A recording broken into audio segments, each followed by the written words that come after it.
Being in rural eastern North Carolina, it gets really hot and very humid here. And the main problem we have with parents is not wanting their children to come out in the heat. So it is actually much better situation for service that somebody can come along, pick up the meal and take it back, and they can sit in their air conditioning.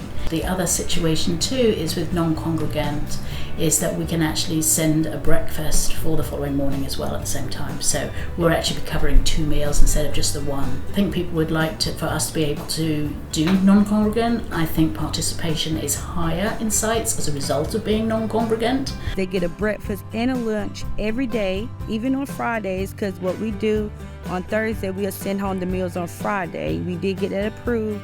So I feel like that's a blessing for each child to get fed if they want the opportunity. Non-congregate is really the best, in my opinion, just so the kids can actually be comfortable, relaxed. Like, say like a day like this, it might rain, they can go and take the meals home. One of the huge advantages for non-congregant feeding in our county, which is so very rural, is mean that a designated parent or guardian can come out and collect a few children's meals in one go.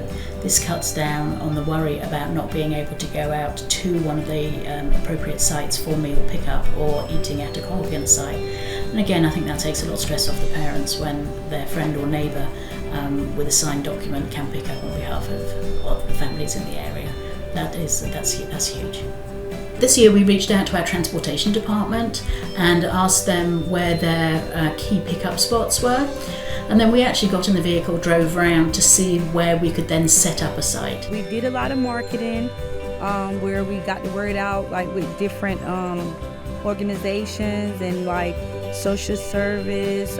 We also reached out to them to help us with putting up flyers.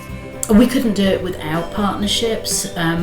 We would be unable to do all we needed to do in the time that we have to do if we weren't able to reach out to these other groups. The team does work really hard at doing what we do, and so just to hear that little thank you means that we'll come back out tomorrow.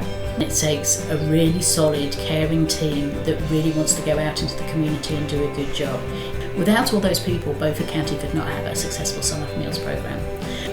The biggest bonus in Beaufort County is that parents have one less thing to worry about in the summer. One less thing off mum and dad's shoulders is huge for the welfare of the children.